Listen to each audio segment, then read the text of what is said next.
Hello, I'm Richard Vobes, the Bald Explorer. This is the continuing story of my life, and I'm carrying on, well, this is the last bit really of the Snug and Cozi story, although there may be a sort of add-on a little bit later. So, in the last episode, I was telling you about the experiences with the television production company that we were making the series with, and the second series. We'd made the first series and a chap called Martin had directed it. We had the BAFTA award winning director on the second series, and things hadn't gone terribly well. Bits of it were quite good, bits of it were just dreadful, and some of the decision making, which was all out of my hand, left me pretty speechless really. And there was a love-hate relationship with the whole process. I was proud to have made the television series, but I was just so disappointed that it wasn't produced very well, wasn't directed very well, and I think it could have been excellent. Well, that was the second series. The third series never happened. And so this episode is a bit of one of disappointment, I suppose, in the whole Snug and Cozi debacle. So what started as the germ of an idea going up to a job on the bill as an extra in my life when I saw a furniture store and thought, what would happen if two aliens crash landed into that furniture store and took the names of Snug and Cozi, ended up having made a pilot, sold the pilot idea to a television company and made the television series for two series, but were getting good ratings, then suddenly, for no apparent reason, although I'm going to tell you the reason, it's suddenly you never saw it again on the telly. And it had been going very well, kids liked it, and the ITV network liked it, and everybody was patting us on the back. They thought it was great, and there were potential. Now, the thing was, a third series from our point of view, Nigel and I, and the production company that I had set up to make this originally, the pilot, this could have been the thing that put us on the map. The first series is a bit of a, test. It's a pilot series. You never quite know if it's going to work. The second series proves that actually the project was worthy of doing. The third series really embeds you with the audience. Now, bear in mind, these are kids watching it, so this is like the third year that they would see it. But you start to get established within families in the way that the Chuckle Brothers, everybody knew who the Chuckle Brothers were. We hadn't quite reached the point where people knew who we were, but the third series would cement that. It would also most likely mean, if it was a successful series and built on the previous stuff, it would mean that more series would be, pretty much guaranteed, certainly for 2, 3, 4, maybe 5 more years, all the time that there was an audience and all the time that it was innovative and doing things and that everybody liked it and all of that. It would also mean that you could look at merchandise, selling things, selling the series abroad, putting on theatre shows all around, travelling about when you're not making the TV series, possibly because we spoke gibberish, that it was a universal language, that this could be sold all around the world and that we could be making world tours. That was, all of this was there to have from this one germ of an idea. And it all hinged on this third series. And I wanted to make the third series really good. And I knew that the production company I was working with probably, now having had these bits of experience, wouldn't go initially in the direction I wanted, would say they couldn't do certain things. One of the things I wanted to do in order to make this really interesting and take it into another level was so that Snug and Cozi had a rocket car, a car that they could travel about and go to places and have adventures with. And I thought the only way that the television production company is going to agree to this is if we had built and provided the car. Now, I had no money to go to someone else and say, could you build me a rocket car? So Nigel and I actually made a rocket car. We looked around for a knackered old second-hand car that we could adapt, and we found a Mini in a car dump. And it ran just about. The engine only just ran, and so I don't know how we got this thing home. I bought it for something like 50 quid. Got this, what was, as I remember it, a sort of weird appley green Mini. Somebody said it was a Mini Moke. I'm not sure that it was, but it looked just like an ordinary Mini to me. We got an old sort of 1960s style Mini. Now, I was renting a workshop at this time. I'd got rid of the office that we had because we realised that television people weren't actually going to come to us. You had to go to them. So we rented an office, and we were doing some other things. I'll tell you about the Tiny Top Circus in a different video. But we had this workshop space, and underneath was a garage, and in the garage we put this car, and we started to build a rocket car. Now, up until that point, I'd never done any welding whatsoever, didn't know the first thing about it, so I had to learn that.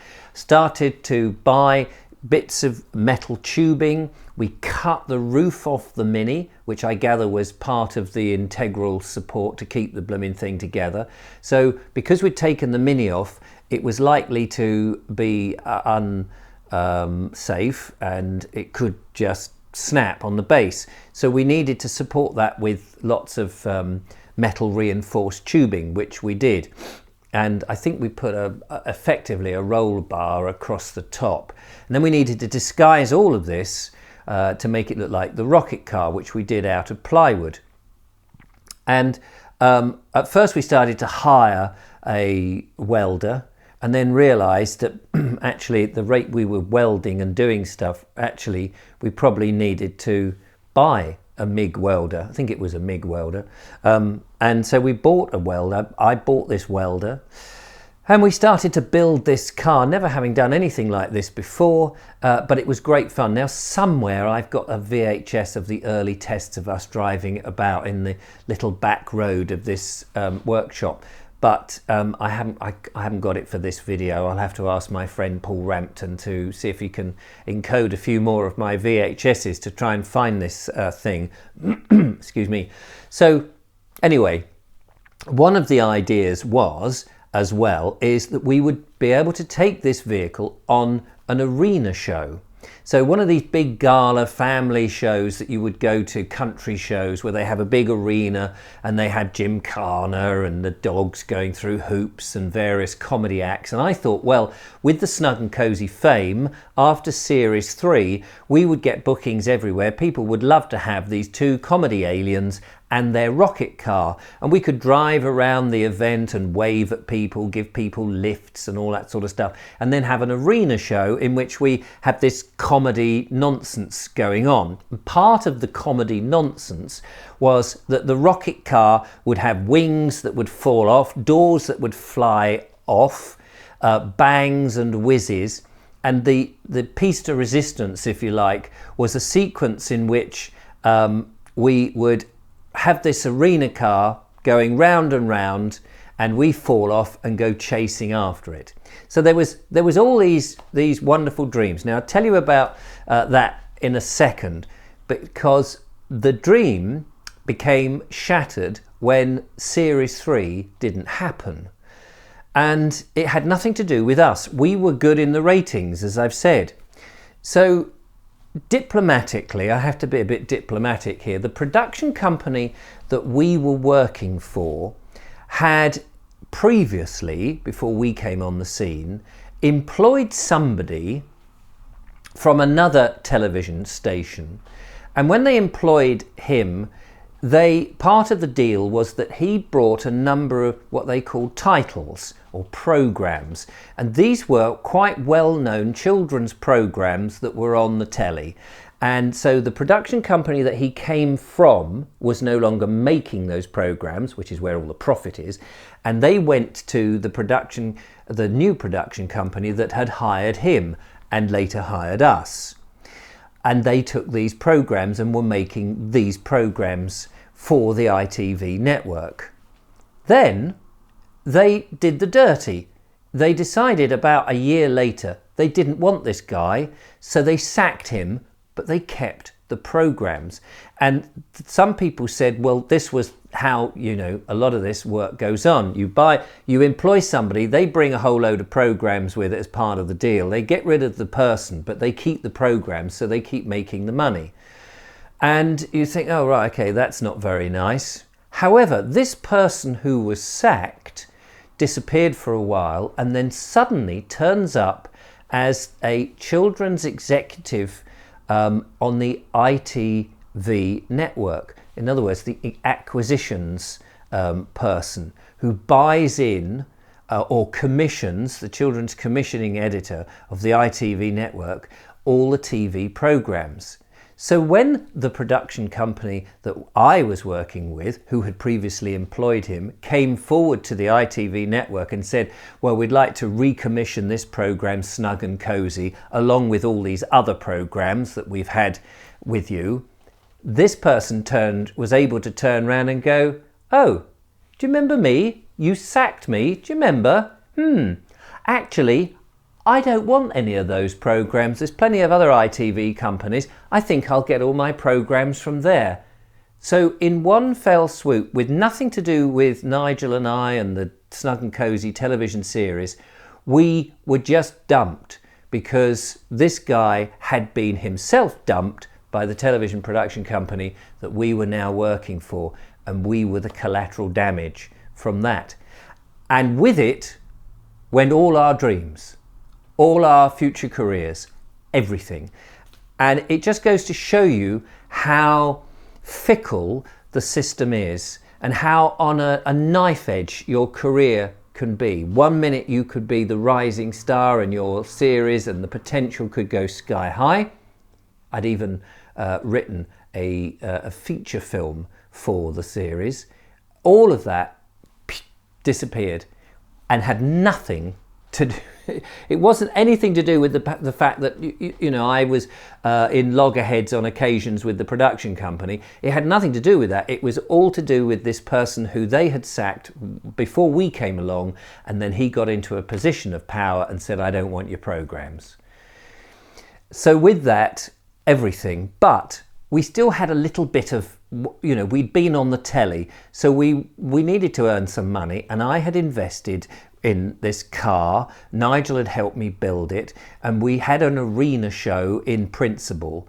So we thought what we ought to do is put on a show to demonstrate the show and try and sell it. Now, as it happens, there is a showman's show. I don't know whether it's still running. I imagine it is, although COVID would have probably stopped it the last year.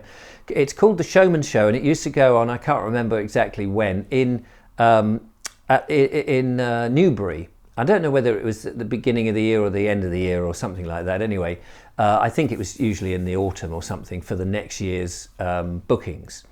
And at the Showman's Show in Newbury Showground, it was a show not open to the public, but it was open to all the bookers, the agents, people who ran entertainment agencies or events or anything like that and wanted to book all sorts of different things. And there were stalls in the same way that if you went to a county fair, there would be all these stalls and people demonstrating all the stuff they do.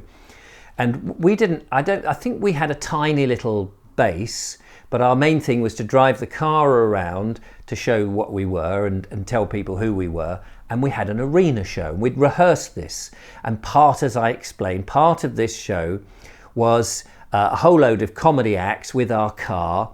And then we fall out the car.